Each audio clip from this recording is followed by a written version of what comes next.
청소 아주머니, 저쪽은 지금 들어가시면 안 돼요. 거기서 대기하세요. 나는 그 앙칼진 목소리에 발걸음을 멈추고 손에 쥔 낡은 걸레 자루를 꽉 쥐었다. 허름한 작업복 바지 끝단에 묻은 먼지가 유난히 도드라져 보였고 내 등을 밀치듯 지나가는 젊은 여자의 향수 냄새가 코끝을 찔렀다. 순간 심장이 바닥으로 툭 떨어지는 기분이 들었다. 방금 내 앞을 가로막으며 핀잔을 주던 그 가느다란 손목, 거기에 채워진 은은한 진주 팔찌. 그건 분명 엊그제 우리 아들 태준이가 결혼할 여자라며 인사를 시킬 때 그녀의 손목에서 빛나던 것이었다. 아니, 지금 저 방에서 화장을 고치며 나오는 여자가 세상에서 가장 순결하고 검소하다던 우리 아들의 예비 신부라고. 그녀가 왜 평일 이 시간에 이 은밀한 성형외과 VIP 대기실에서 마치 제 집 안방인 양위세를 떨고 있는 것일까? 내 아들 앞에서는 단 한 번도 보여준 적 없는 그 표독스러운 눈빛과 천박하게 껌을 씹으며 비서를 대하는 저 거만한 태도. 과연 내가 알던 그 서지아가 맞는 것일까? 나는 숨을 죽인 채 낡은 청소용 모자를 푹 눌렀었다. 과연 저 문 너머에는 어떤 추악한 진실이 나를 기다리고 있는 것일까? 사연 시작 전 구독과 좋아요 꼭 눌러주시고 어느 지역에서 듣고 계신지 댓글 남겨주시면 그곳으로 건강운과 재물운이 찾아가길 바랄게요. 그럼 사연 시작합니다. 나는 거울 앞에 서서 내 얼굴을 가만히 들여다보았다. 68 남들은 이제 편안히 손주 재롱이나 보며 여생을 즐길 나이라고들 한다. 하지만 국내 굴지의 의료와 뷰티 그룹을 일궈온 나 윤명숙에게 은퇴라는 단어는 사치였다. 내 손끝에서 시작된 이 거대한 제국을 지키기 위해 나는 평생을 의심하고 확인하며 사람의 속마음을 꿰뚫어 보는 법을 익혀야만 했다. 그런 나에게 하나뿐인 아들 태준이는 늘 아픈 손가락이었다. 40이 넘도록 장가도 안 가고 일에만 매진하던 아들이 어느 날 수줍게 내민 사진 한 장. 그 안에는 눈매가 선하고 웃음이 맑은 서지아라는 여자가 있었다. 처음 우리 집에 인사를 오던 날 그녀는 화장기 없는 얼굴에 수수한 남색 원피스를 입고 나타났다. 어머니, 이거 제가 직접 담근 매실청이에요. 태준 씨가 어머니께서 소화가 가끔 안 되신다고 걱정하길래 부족하지만 정성을 좀 들여봤어요. 그녀의 목소리는 산들바람처럼 부드러웠고 내 손을 맞잡는 그녀의 손길은 따스했다. 요즘 세상에 이런 참한 아가씨가 있을까 싶을 정도로 그녀는 내 마음에 쏙 드는 행동만 골라서 했다. 비싼 선물 대신 정성이 담긴 편지를 건네고 우리 집 가사 도우미 아주머니에게도 꼬박꼬박 허리를 굽혀 인사하는 모습. 태준이는 곁에서 연신 싱글벙글하며 내 눈치를 살폈다. 엄마, 지아 정말 괜찮은 애지? 요즘 보기 드물게 영리하면서도 마음씨가 비단결이야. 내가 이 사람 아니면 평생 혼자 살겠다고 한 이유를 알겠지? 아들의 들뜬 목소리를 들으며 나는 말없이 미소를 지었다. 하지만 가슴 한구석에는 묘한 위화감이 피어올랐다. 너무 완벽했기 때문이다. 사람은 누구나 빈틈이 있기 마련인데 서지아라는 여자는 마치 정교하게 설계된 인형처럼 단 한 번의 실수도 없었다. 그녀가 내뱉는 단어 하나, 미묘한 고개의 각도, 그리고 나를 바라보는 그 맑은 눈망울까지도 속으로 생각했다. 내가 너무 세상을 삐딱하게만 보는 것일까? 아니면 이 아이의 연기력이 내 노련한 눈조차 속일 만큼 대단한 것일까? 의심은 꼬리에 꼬리를 물었고 나는 결심했다. 호랑이 굴에 들어가지 않고서는 호랑이 새끼를 잡을 수 없는 법이다. 재벌가 사모님이라는 화려한 껍데기를 벗어던지고 가장 낮은 곳에서 그녀의 진짜 모습을 지켜보기로 했다. 태준아, 엄마 당분간 제주도 별장에 내려가서 좀 쉬다 오마. 결혼 준비는 너희끼리 차분하게 하고 있으렴. 나는 아들에게 거짓말을 남기고 다음 날 새벽같이 짐을 쌌다. 내가 향한 곳은 제주도가 아니라 우리 그룹 계열사 중 하나인 대형 빌딩의 미화팀 관리 사무실이었다. 수십 년간 회장님 소리를 들으며 살아온 내가 낡은 청소복을 입고 고무장갑을 끼는 것은 쉬운 일이 아니었다. 하지만 나는 알아야만 했다. 내 아들이 평생을 함께할 동반자가 진짜 천사의 얼굴을 한 사람인지 아니면 천사의 탈을 쓴 악마인지. 허름한 작업복으로 갈아입고 거울을 보니 그곳에는 재벌가 안주인 윤명숙이 아닌 세파에 찌든 평범한 청소 아주머니 한 분이 서 있었다. 자, 오늘부터 이 구역 담당입니다. 힘들어도 참으시고 특히 VIP실 쪽은 입 조심, 발 조심하세요. 팀장의 주의 사항을 들으며 나는 고개를 끄덕였다. 손바닥에 굳은 살이 박이도록 일해본 적이 언제였던가. 걸레질 한 번에 허리가 끊어질 듯 아파왔지만 나는 이를 악물었다. 내 아들의 인생이 걸린 문제였다. 이 정도 고생쯤은 아무것도 아니라고 생각하며 나는 차가운 복도 바닥을 닦기 시작했다. 태준이는 지금쯤 지아와 행복한 저녁 식사를 하고 있겠지.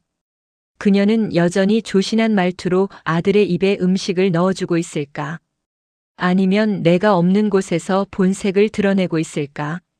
생각이 깊어질수록 내 손놀림은 빨라졌다. 사람들은 내 앞을 지나가면서도 아무도 나를 쳐다보지 않았다. 청소부는 그들에게 투명 인간이나 다름없었다. 그게 바로 내가 원하던 것이었다. 투명 인간의 눈에는 세상의 민낯이 가장 적나라하게 보이는 법이니까.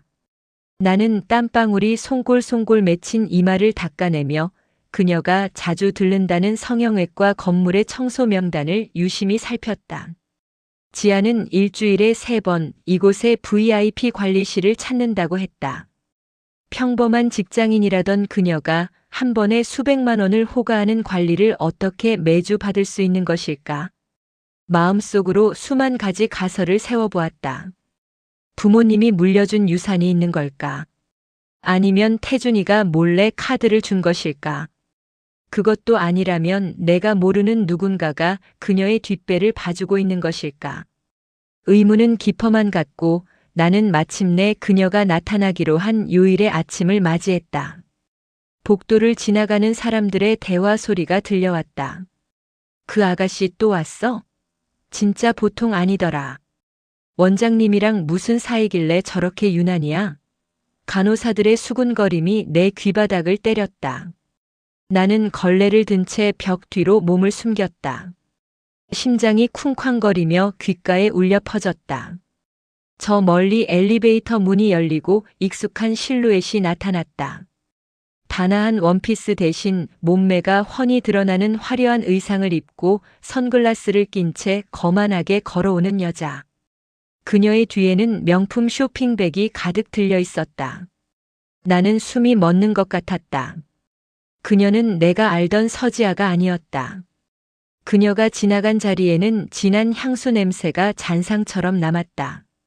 나는 멍하니 그녀의 뒷모습을 바라보다가 정신을 차리고 그녀가 들어간 VIP 대기실 근처로 다가갔다. 복도를 닦는 척하며 귀를 기울였다. 방 안에서는 깔깔거리는 웃음소리와 함께 전혀 다른 사람 같은 그녀의 목소리가 들려왔다. 언니, 이번에 산 가방 어때? 이거 구하느라고 진짜 애먹었어.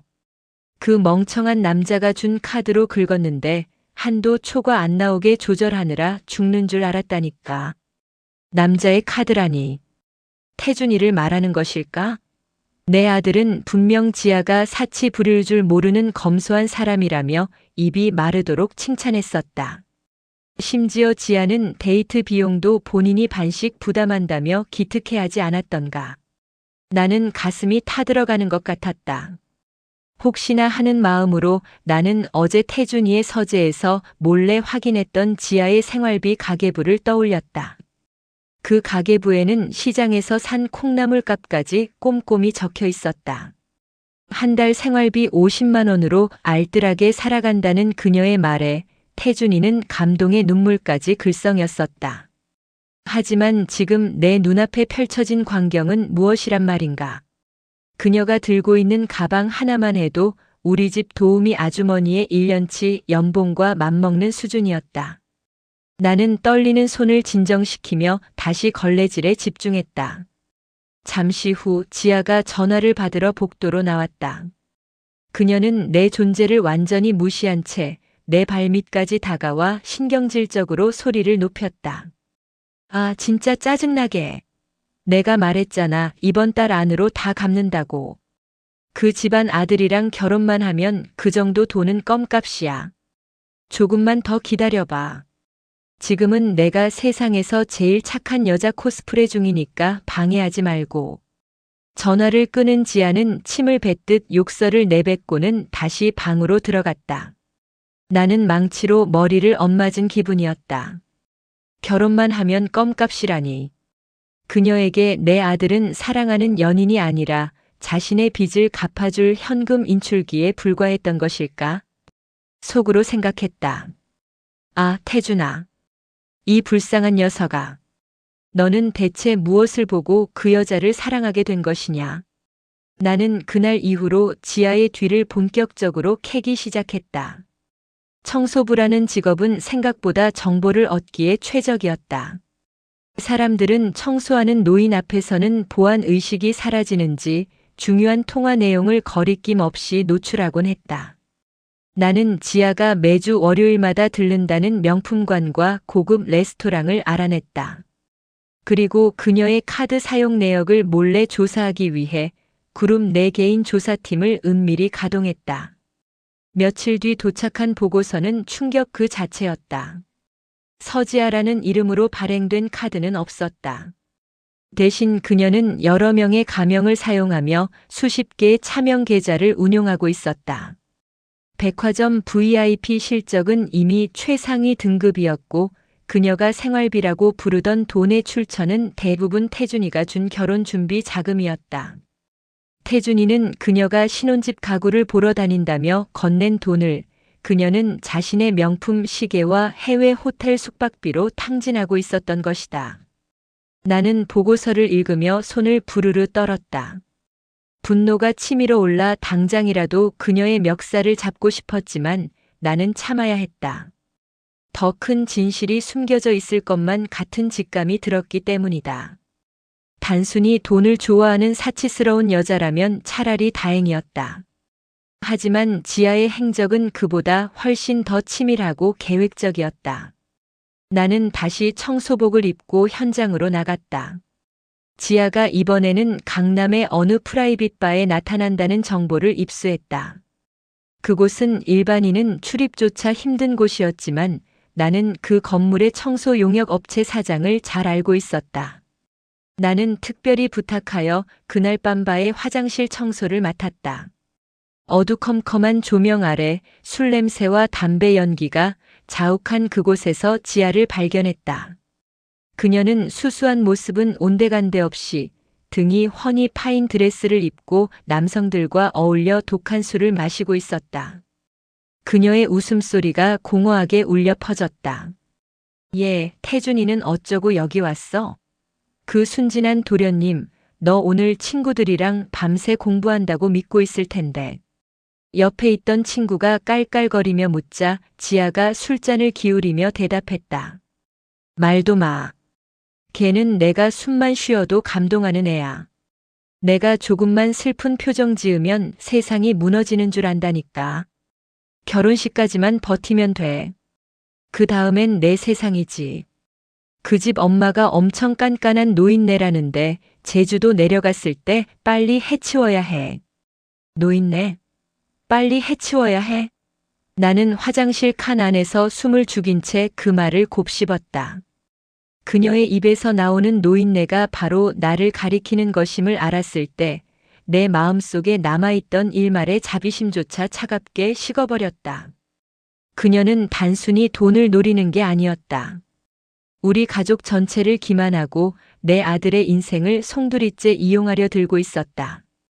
혹시 내가 지금 꿈을 꾸고 있는 것은 아닐까? 아니야, 설마 사람이 저렇게까지 두 얼굴을 가질 수 있을까? 나는 스스로에게 되물으며 거울에 비친 내 초라한 모습을 보았다. 걸레를 든 이 손이 지금은 비록 더러운 오물을 닦고 있지만 머지않아 너의 그 추악한 가면을 벗겨내는 칼날이 될 것이라고 다짐했다. 그날 밤 나는 집에 돌아와 잠든 태준이의 얼굴을 보았다. 아무것도 모른 채 지아의 사진을 머리맡에 두고 웃으며 잠든 아들. 그 아이의 순수함이 가슴 아파 나는 눈물을 훔쳤다. 태준이는 여전히 지아를 믿고 싶어 했다. 가끔 그녀에게서 나는 낯선 향수 냄새나 앞뒤가 맞지 않는 변명들도 사랑이라는 이름으로 눈감아주고 있었다. 나는 아들의 어깨를 가만히 다독이며 속으로 속삭였다. 태준아, 조금만 기다려라. 이 엄마가 내 눈을 가리고 있는 그 더러운 장막을 걷어내 줄게. 진실은 아프겠지만 거짓 속에서 평생을 속으며 사는 것보다 100배는 나을 테니까. 의심은 이제 확신으로 변했다. 나는 다음 단계로 나아가야 했다. 지아가 그토록 숨기고 싶어하는 과거, 그리고 그녀가 왜 하필 우리 아들을 타겟으로 삼았는지 그 배후를 밝혀내야 했다. 나는 다시 청소 가방을 챙겼다. 이번에는 그녀가 가장 자주 들른다는 성형외과의 원장, 박도현과의 관계를 파헤칠 차례였다. 내 직감은 말하고 있었다. 단순히 환자와 의사 사이가 아닐 것이라고. 그 은밀한 VIP 진료실 문 너머에 서지아의 진짜 민낯이 숨겨져 있을 것이라고. 나는 어둠 속에서 번뜩이는 눈빛을 갈무리하며 내일의 작전을 구상했다. 서지아, 내가 세운 그 화려한 성이 얼마나 모래성 같은지 조만간 알게 될 것이다. 청소부 복장을 하고 얻어낸 단서들을 들고 나는 다시 나의 본래 자리인 그룹 부회장실로 돌아왔다. 화려한 회전 의자에 앉아 있었지만 내 몸에서는 여전히 락스 냄새와 땀 냄새가 배어 있는 것만 같았다. 책상 위에는 비서실을 통해 극비리에 조사한 서지아의 최종 보고서가 놓여 있었다. 나는 떨리는 손으로 서류 봉투의 봉인을 뜯었다. 그 안에는 서지아라는 이름으로 세탁되기 전 한 여자의 추악하고도 치밀한 기록들이 낱낱이 기록되어 있었다. 본명 김희숙. 지방의 한 작은 마을에서 태어나 전문대를 전전하다가 서울로 올라와 성형수술을 거듭하며 이름을 3번이나 바꿨다. 학력은 모두 위조였고 그녀가 태준이에게 말했던 유학 시절 고생담은 전부 인터넷 소설에서 짜깁기한 허구였다. 심지어 지아의 부모라고 인사시켰던 사람들은 일당을 주고 고용한 대역 배우들이었다는 사실에 나는 헛웃음이 터져나왔다. 그녀는 단순히 사치스러운 여자가 아니라 한 사람의 인생을 통째로 연기하고 있는 전문 사기꾼이었던 것이다. 속으로 생각했다. 내 아들이 이 거대한 연극의 주인공으로 발탁된 이유는 무엇일까? 보고서 뒷장에 첨부된 녹취록과 주변인 진술을 읽어내려가던 나는 마침내 그 해답을 찾았다. 그녀가 친구들과 나눈 술자리 대화 내용이 활자로 적혀 있었다. 강태준? 그 남자 진짜 물건이야. 집안은 빵빵한데 성격은 어찌나 순진한지 내가 조금만 울먹이면 간이라도 빼줄 기세라니까. 재벌가 아들치고는 너무 쉬운 타겟이었지. 가슴이 갈기갈기 찢기는 기분이었다. 우리 태준이가 어떤 아이인가. 어릴 때부터 거절하는 법을 몰라 제 사탕을 친구들에게 다 나눠주고 오던 아이였다. 커서도 직원의 사소한 고충에 함께 눈물을 흘려줄 만큼 마음이 여리고 고운 아이였다. 그런 아들의 귀한 마음을 저 여자는 쉬운 타겟이라 부르며 비웃고 있었던 것이다. 나는 주먹을 꽉 쥐었다. 손톱이 손바닥을 파고들어 통증이 느껴졌지만 가슴 속에서 타오르는 분노에 비하면 아무것도 아니었다.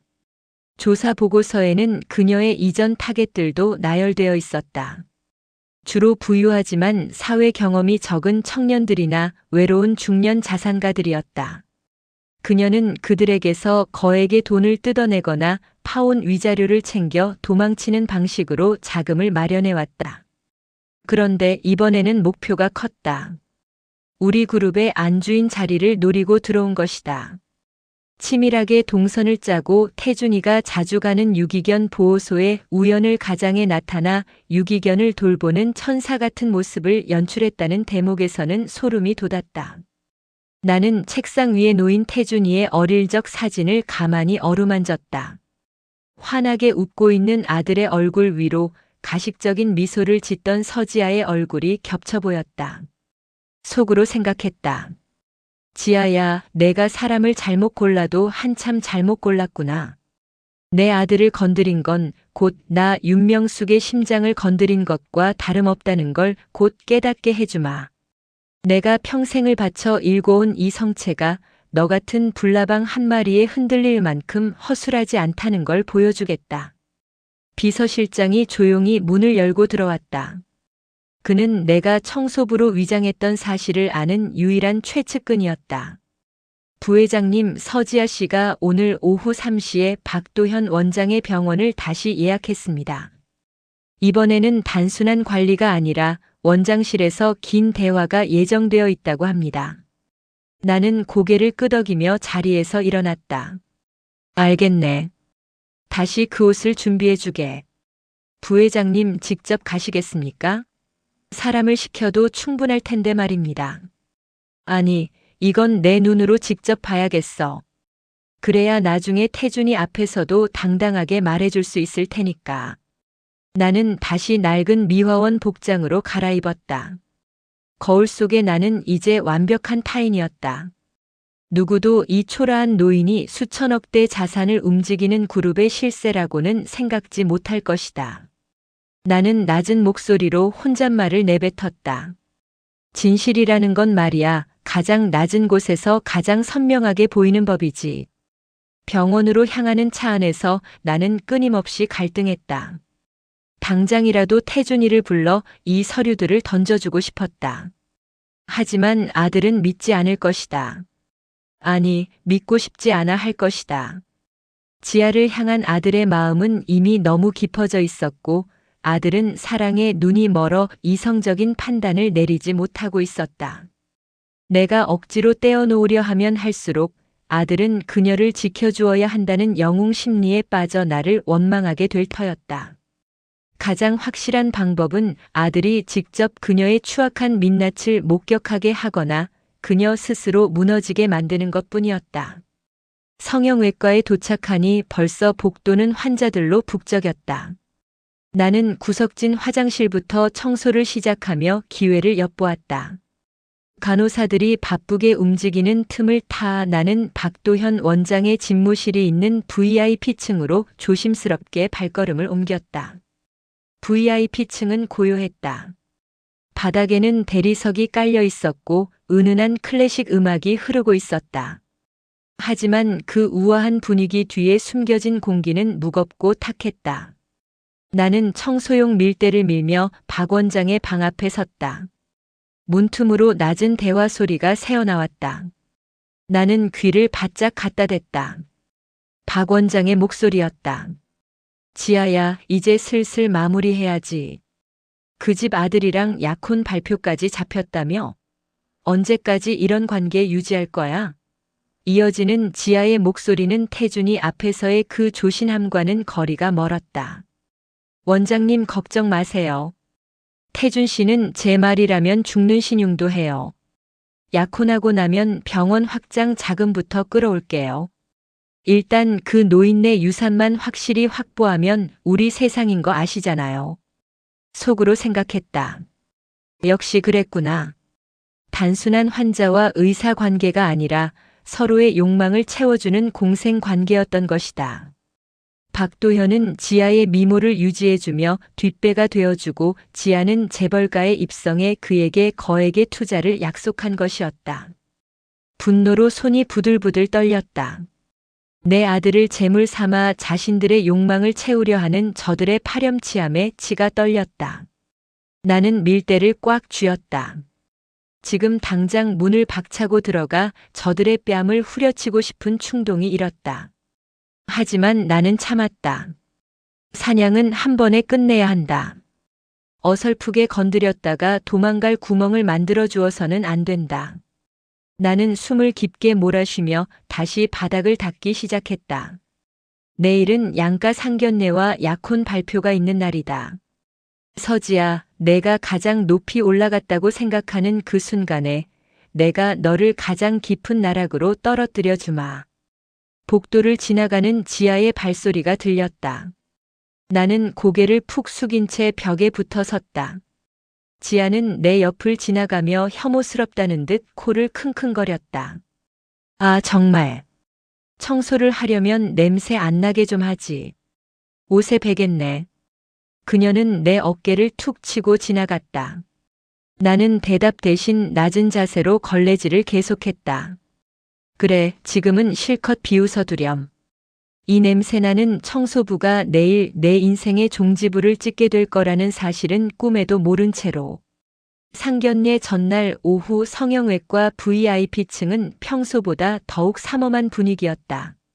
나는 오늘이 마지막이라는 생각으로 다시 미화원 복장을 챙겨 입었다. 이번에는 단순한 도청이 아니라 결정적인 물증을 확보해야 했다. 내 품 안에는 만년필 모양의 초소형 카메라가 숨겨져 있었다. 평생 정직하게 기업을 경영해온 나였지만 가족을 지키기 위해서라면 이런 비겁한 수단도 마다하지 않기로 했다. 나는 박도현 원장실 옆에 붙은 탕비실을 청소하는 척하며 동태를 살폈다. 잠시 후 짙은 선글라스를 끼고 스카프로 얼굴을 가린 여자가 빠른 걸음으로 원장실 안으로 들어갔다. 누가 봐도 서지아였다. 문이 닫히자마자 나는 탕비실 문을 잠그고 벽에 설치된 통풍구 가까이 의자를 끌어다 놓았다. 이곳은 건물이 오래되어 환기구가 원장실과 연결되어 있었다. 통풍구 너머로 두 사람의 웃음 섞인 대화가 생생하게 들려왔다. 오빠, 나 내일이면 진짜 재벌가 사모님 소리 듣게 돼. 그 멍청한 강태준, 오늘 아침에도 나한테 다이아 반지를 내밀면서 평생 행복하게 해주겠다고 울더라니까. 웃음 참느라 진짜 혼났어. 지아의 목소리에는 승리감에 취한 비열함이 가득했다. 하하, 역시 지아 너다워. 근데 그 집 엄마는 정말 괜찮은 거야? 윤명숙 부회장, 그 할머니 만만한 분 아니라고 들었는데. 박도현의 물음에 지아가 코웃음을 쳤다. 그 노인네. 지금 제주도 내려가서 골프나 치고 있대. 내가 얼마나 싹싹하게 굴었는지 나만 보면 예쁘다고 입이 귀에 걸리더라. 걱정 마, 결혼만 하면 그 할머니도 요양원으로 보내버릴 계획 다 짜놨으니까. 요양원? 나를 요양원으로 보내버리겠다고. 나는 의자 위에서 균형을 잃고 비틀거릴 뻔했다. 배신감보다 더 큰 충격이 온몸을 휘감았다. 단순히 돈을 탐내는 수준이 아니라 내 존재 자체를 지워버리려 하고 있었다. 속으로 생각했다. 지아야, 너는 정말 인간의 탈을 쓴 악마구나. 내 아들의 사랑을 이용해 그 어머니까지 해치려 하다니. 이제 너에게는 단 한 조각의 자비도 베풀지 않겠다. 나는 떨리는 손으로 만년필 카메라를 꺼내 통풍구 틈새로 밀어 넣었다. 화면 속에는 가관인 광경이 펼쳐지고 있었다. 박도현 원장은 지아를 품에 안고 소파에 기대어 앉아 있었고, 지아는 그의 넥타이를 장난스럽게 만지며 서류 한 장을 내밀고 있었다. 이거 태준 씨 명의로 된 강남 빌딩 증여 서류야. 내가 어제 술에 취한 척하면서 사인 받아냈어. 이거 처리해서 오빠 병원 확장 자금으로 써. 대신 나중에 내 목 확실히 챙겨주는 거 잊지 말고. 당연하지. 우리 지아 정말 대단해. 강태준 그놈은지 건물이 날아가는지도 모르고 내일 실실 웃으면서 상견례 자리에 나오겠지? 두 사람은 서로 술잔을 부딪히며 축배를 들었다. 나는 그 모든 장면을 카메라에 담았다.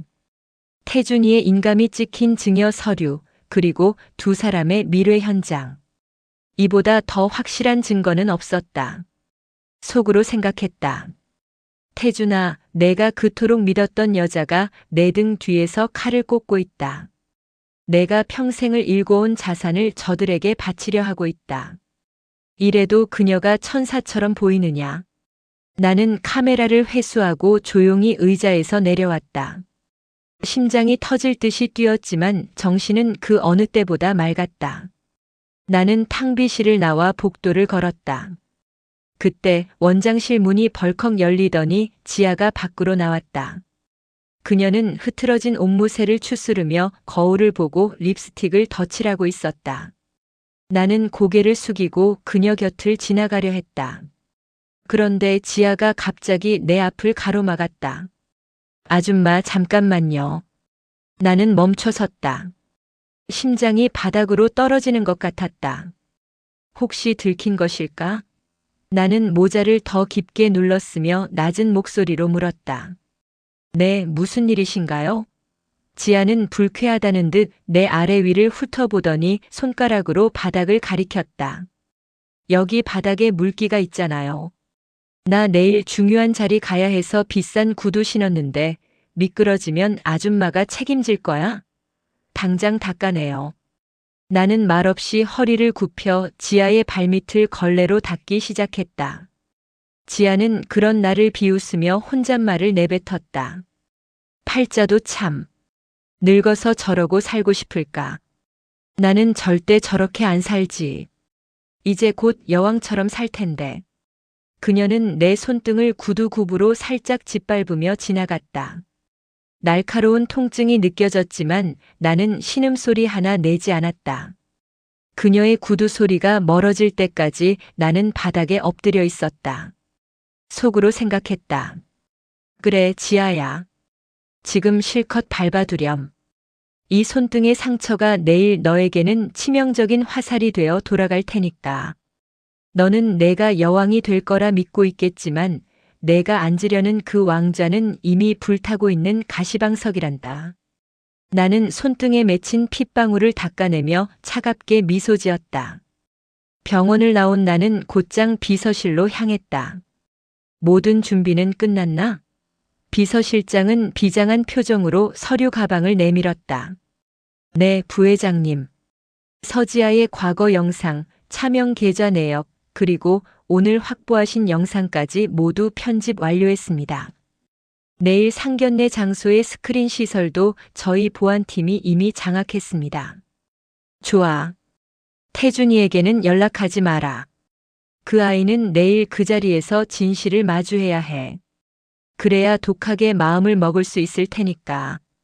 집으로 돌아온 나는 오랜만에 정갈한 한복을 꺼내놓았다. 내일은 청소부 윤명숙이 아니라 그룹의 수장 윤명숙으로서 그 자리에 설 것이다. 잠들기 전 나는 거울 속에 비친 내 손등의 상처를 보았다. 빨갛게 부어오른 자국이 선명했다. 이 상처는 내가 아들을 위해 쌓은 훈장이며 동시에 한 여자의 파멸을 예고하는 낙인이었다. 창밖으로 밤하늘이 보였다. 내일이면 이 모든 연극이 끝날 것이다. 태준이는 무척이나 아파하겠지. 자신이 사랑했던 여자가 괴물이었다는 사실을 알게 된 순간 아들의 세상은 무너져 내릴 것이다. 하지만 나는 믿는다. 내 아들은 내가 생각하는 것보다 강하다는 것을. 무너진 폐허 위에서 다시 일어날 때 사람은 비로소 진짜 어른이 되는 법이니까. 나는 눈을 감으며 마지막으로 다짐했다. 서지아, 박도현. 너희들이 꿈꿨던 그 화려한 신기루를 내일 내 손으로 직접 깨트려 주마. 재벌가 안주인의 자리가 단순히 돈으로 살 수 있는 것인 줄 알았다면 큰 오산이다. 그 자리는 사람의 무게를 견디는 법을 아는 자만이 앉을 수 있는 곳이니까. 내일 아침 태양은 평소보다 더욱 뜨겁게 떠오를 것이다.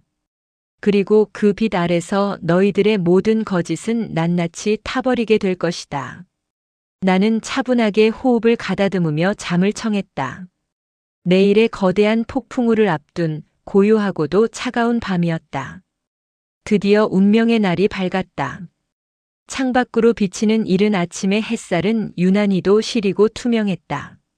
나는 거울 앞에 앉아 며칠 전까지 입었던 낡은 청소복 대신 은은한 비취색이 감도는 최고급 실크 한복을 꺼내 입었다.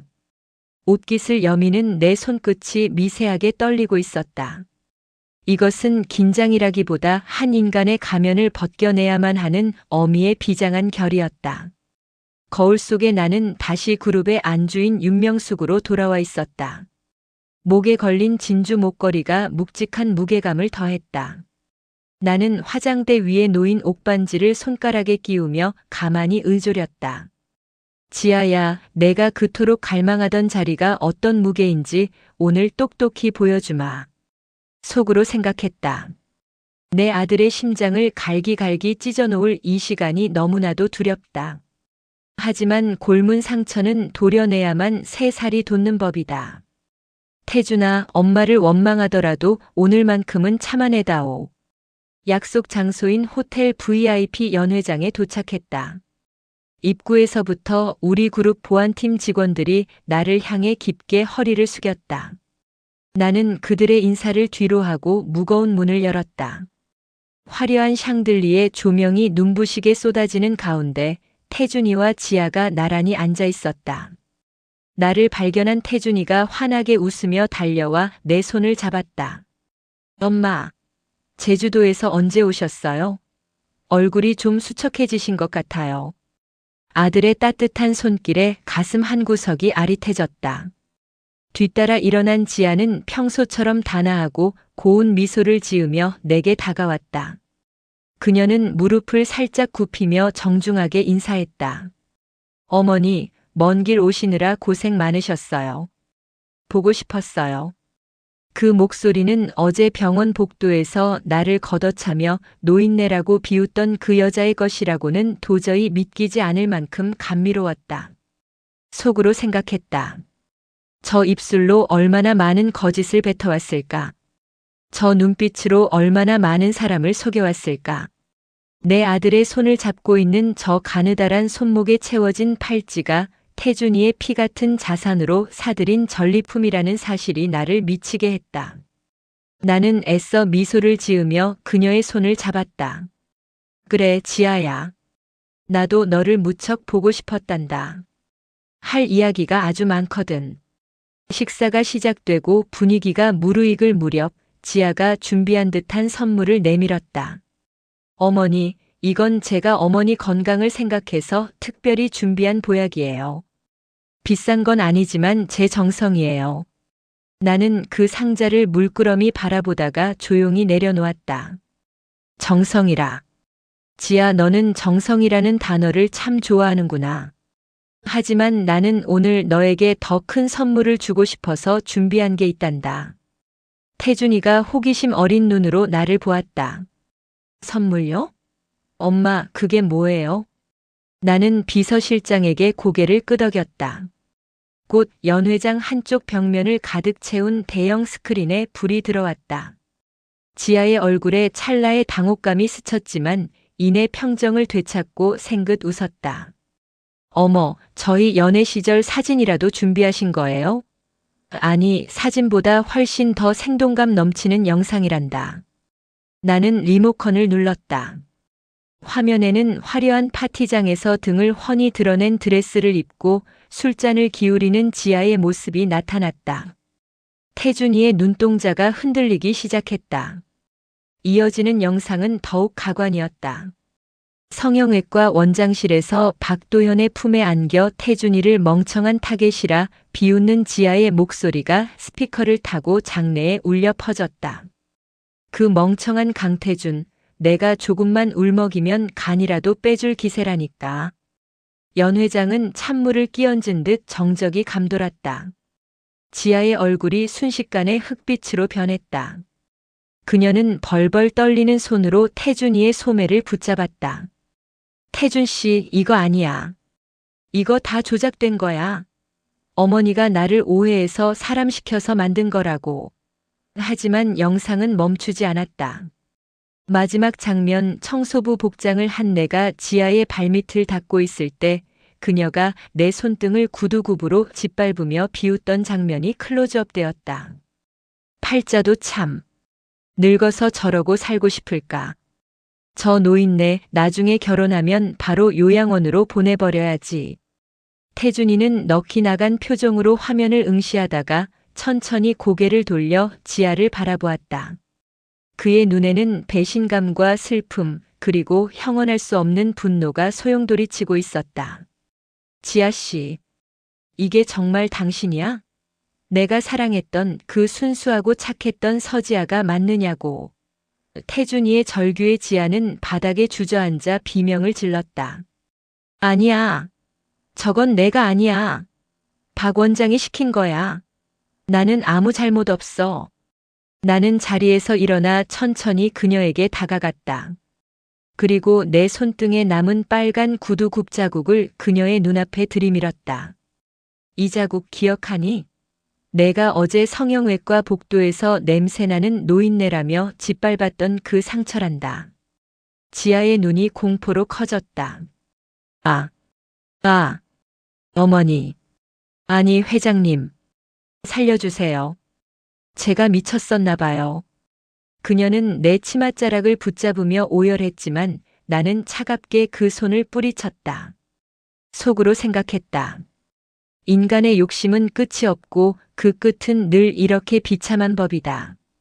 너는 내 아들의 마음뿐만 아니라 사람으로서 지켜야 할 최소한의 도리마저 저버렸다. 내가 청소부 옷을 입고 바닥을 닦았던 건 단순히 너를 감시하기 위해서가 아니었다. 가장 낮은 곳에서 내가 사람을 어떻게 대하는지 그 본성을 확인하고 싶었기 때문이다. 그리고 너는 그 시험에서 가장 추악한 성적표를 내밀었지. 태준이는 떨리는 손으로 식탁 위에 놓인 와인 잔을 움켜쥐었다. 그의 손등에는 핏줄이 붉어져 있었다. 나가. 당장 내 눈앞에서 사라져. 태준 씨, 제발 한 번만 들어줘요. 내가 다 설명할 수 있어. 지아의 애원에도 태준이는 단호했다. 내 이름 부르지 마. 내가 내뱉는 그 가증스러운 말 한마디 한마디가 내 영혼을 난도질하고 있어. 너라는 여자를 사랑했던 내 자신이 너무나 수치스러워서 죽고 싶으니까 제발 꺼져버려. 나는 보안팀에게 신호를 보냈다. 직원들이 달려와 지아의 팔을 붙잡았다. 그녀는 미친 사람처럼 머리를 풀어 헤친 채 소리를 지르며 끌려나갔다. 연회장 문이 닫히고 다시 정적이 찾아왔을 때 태준이는 결국 참았던 눈물을 터뜨리며 식탁 위에 엎드렸다. 어깨를 들썩이며 우는 아들의 모습에 내 가슴도 무너져 내렸다. 나는 아들의 곁으로 다가가 거친 등을 가만히 쓸어내렸다. 태준아, 미안하다. 엄마가 너에게 너무 가혹한 진실을 보여주었구나. 태준이는 고개를 들지 못한 채 갈라진 목소리로 대답했다. 아니에요, 엄마. 제가 바보였어요. 제가 그 여자의 껍데기만 보고 속았어요. 엄마가 아니었으면 저는 평생 저 지옥 속에서 살았을 거예요. 아들을 품에 안으며 나는 눈을 감았다. 폭풍우가 지나간 자리에는 폐허만 남았지만 이제 그 폐허를 치우고 다시 집을 지어야 할 시간이었다. 상견례장은 아수라장이 되었지만 나의 복수는 여기서 끝이 아니었다. 진정한 참교육은 단순히 쫓아내는 것이 아니라 그들이 탐냈던 모든 것을 뿌리째 뽑아버리는 데 있었다. 나는 다음 날 아침 그룹 법무팀과 함께 박도현의 성형외과로 향했다. 이번에는 청소부 옷이 아니라 서슬퍼런 위엄을 갖춘 그룹 부회장의 모습이었다. 병원 로비에 들어서자마자 직원들이 당황하며 길을 터주었다. 원장실 문을 박차고 들어가니 박도현은 짐을 챙기느라 정신이 없었다. 지아가 어제 끌려나간 뒤 자신에게도 화가 미칠 것을 직감한 모양이었다. 어디 가시나, 박 원장? 내 목소리에 박도현은 들고 있던 서류 가방을 떨어뜨렸다. 그의 얼굴은 하얗게 질려 있었다. 부회장님, 이건 오해입니다. 저는 그저 지아가 시키는 대로. 지아가 돈을 가져오겠다고 해서. 닥치게. 자네가 내 아들의 명의를 도용해 건물을 가로채려 했던 서류, 이미 검찰에 넘겼네. 그리고 자네 병원이 그동안 탈세하고 대리 수술을 해온 증거들도 모두 확보했지. 나는 책상 위에 조사 보고서를 던졌다. 박도현은 무릎을 꿇고 내 발치를 붙잡았다. 한 번만 봐주십시오. 제 가정이 있습니다. 아이들도 있고요. 자네 가정이 소중한 줄 알면서 남의 아들 인생은 그렇게 쉽게 망치려 들었나? 자네가 지아와 놀아나며 내 아들을 비웃던 그 순간에 자네의 의사 면허도 가장으로서의 권위도 이미 끝난 것이네. 속으로 생각했다. 사람은 뿌린 대로 거두는 법이다. 악의 씨앗을 심고 달콤한 열매를 기대했다면 그건 너무나도 염치 없는 욕심이지. 내가 무너뜨린 것은 우리 아들의 마음만이 아니라 의사로서 가져야 할 최소한의 양심이었다. 그 대가는 내가 상상하는 것보다 훨씬 더 혹독할 것이다. 박도연은 그날 오후 긴급 체포되었다. 그의 병원은 폐업 절차에 들어갔고 그의 아내는 이혼 소송과 함께 위자료 청구 소송을 제기했다. 그는 하루아침에 명예와 재산, 가족을 모두 잃고 차가운 구치소 바닥에 눕게 되었다. 남은 것은 지아였다. 그녀는 이미 사기 및 사문서 위조 혐의로 지명 수배된 상태였다. 그녀가 숨어든 곳은 강남의 어느 허름한 고시원 방이었다. 내가 보낸 사람들이 그녀를 찾아냈을 때 그녀는 유통기한이 지난 컵라면을 먹으며 텔레비전을 보고 있었다고 했다. 화려한 명품백과 구두는 이미 빚쟁이들에게 압류당한 지 오래였다. 나는 직접 그녀를 만나러 가지 않았다. 그럴 가치조차 없었기 때문이다. 대신 그녀에게 편지 한 통을 보냈다. 지아야, 내가 그토록 비웃던 청소부 노인네가 주는 마지막 충고다. 사람의 가치는 그가 입은 옷이나 가진 돈에 있는 것이 아니라 그가 타인을 대하는 마음에 있단다. 너는 가장 화려한 옷을 입었지만 가장 가난한 마음을 가졌더구나.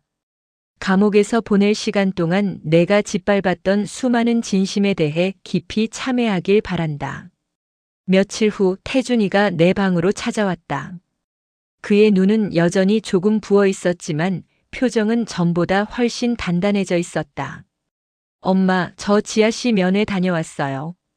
나는 깜짝 놀라 아들을 바라보았다. 면회를? 그 여자가 무슨 말을 하더냐? 계속 울면서 살려달라고 자기 좀 꺼내달라고 빌더라고요. 예전 같으면 제가 마음이 약해져서 흔들렸을지도 몰라요. 그런데 엄마 신기하게도 아무런 감정이 들지 않았어요. 태준이는 씁쓸하게 미소 지었다. 그 여자가 흘리는 눈물이 진심이 아니라 단지 지금 상황이 억울해서 흘리는 동물이라는 게 보이더라고요. 엄마가 왜 청소부 옷을 입으셨는지 이제야 완벽하게 이해했어요. 사람을 볼 때 껍데기가 아니라 그 알맹이를 봐야 한다는 걸요. 아들의 성숙한 말에 나는 가슴이 뭉클해졌다. 태준아, 고생 많았다. 이 일이 너에게 큰 상처가 되었겠지만 그만큼 너는 더 깊은 사람이 된 거야. 네, 엄마. 저 이제부터 사람 보는 눈부터 다시 배우려고요. 그리고 우리 회사 미화원분들 처우 개선부터 시작할 생각이에요. 그분들이야말로 우리 회사의 가장 낮은 곳을 묵묵히 지켜주시는 소중한 분들이니까요. 아들은 내 손을 꼭 잡았다. 그 손은 이제 더 이상 흔들리지 않는 한 남자의 든든한 손이었다. 속으로 생각했다. 고맙다, 아들아. 내가 이 시련을 딛고 일어나 주어서. 엄마의 모진 방식이 결국 너를 지키는 방패가 되었음을 알아주어서. 우리는 함께 거실 창밖을 내다보았다. 지는 노을이 온 세상을 붉게 물들이고 있었다. 사건이 마무리된 후 나는 다시 일상으로 돌아왔다. 가끔은 그때 입었던 청소복을 꺼내본다. 그 옷을 입고 복도를 닦으며 느꼈던 그 고단함과 사람들의 차가운 시선을 잊지 않기 위해서다. 우리는 높은 곳에 있을수록 더 낮은 곳을 바라봐야 한다. 그래야만 소중한 것을 잃지 않고 지켜낼 수 있기 때문이다. 서지아와 박도현의 소식은 더 이상 들려오지 않았다. 그들은 세상의 기억 속에서 지워졌고 오직 자신들이 저지른 죄의 무게만을 짊어진 채 살아가고 있을 것이다. 나는 오늘도 정갈하게 닦인 거실 바닥을 걸으며 평화로운 아침을 맞이한다. 내 아들이 가져다 준 따뜻한 차 한 잔의 온기가 온몸으로 퍼져나간다. 진정한 행복은 화려한 보석이 아니라 이렇게 평범한 일상 속에 숨어 있다는 것을 나는 이제야 온 마음으로 느낀다. 인생이라는 긴 드라마를 살다 보면 우리는 종종 화려한 조명에 눈이 멀어 소중한 진실을 놓치곤 합니다. 사랑이라는 이름으로 포장된 욕망, 신뢰라는 가면을 쓴 배신. 그 달콤한 유혹 속에 빠져들 때 우리를 구해주는 것은 어쩌면 가장 낮고 초라한 곳에서 들려오는 진솔한 목소리일지도 모릅니다. 나는 청소부 옷을 입고 바닥을 닦으며 내 인생에서 가장 값진 교훈을 배웠습니다. 사람의 진심은 눈에 보이는 화려함이 아니라 아무도 보지 않는 곳에서 보여주는 작은 행동 하나에 깃들어 있다는 사실을 말이죠. 비싼 구두가 바닥을 더럽힐 수는 있어도 고결한 영혼은 결코 더럽혀지지 않습니다. 여러분, 혹시 지금 누군가에게 속고 있지는 않나요? 혹은 누군가의 겉모습에만 현혹되어 그 속의 진실을 외면하고 있지는 않나요? 잠시 눈을 감고 마음의 소리에 귀를 기울여 보세요. 진실은 언제나 우리 곁에 아주 가까운 곳에 머물러 있습니다. 제 아들 태준이는 이제 새로운 사랑을 꿈꿉니다. 이번에는 껍데기가 아닌 서로의 아픔을 보듬어 줄 수 있는 따뜻한 마음을 가진 사람을 찾고 있죠. 저 또한 청소부 옷을 벗은 지금이 그 어느 때보다 가볍고 행복합니다. 세상의 모든 어머니들이 그렇듯 내 아이가 정직한 세상을 살아가는 것만큼 큰 보람은 없으니까요. 삶은 때때로 우리를 시험에 들게 하지만 그 시험을 통과할 때마다 우리는 조금씩 더 단단해집니다. 오늘 하루 당신이 마주하는 모든 이들에게 진심 어린 미소를 건네보세요. 그 작은 배려가 누군가에게는 인생을 바꾸는 큰 빛이 될 수도 있으니까요. 저의 이 긴 이야기가 여러분의 마음속에 작은 울림으로 남기를 바랍니다. 건강하고 행복하세요. 진실은 언제나 승리하고 사랑은 결국 우리를 구원할 것입니다.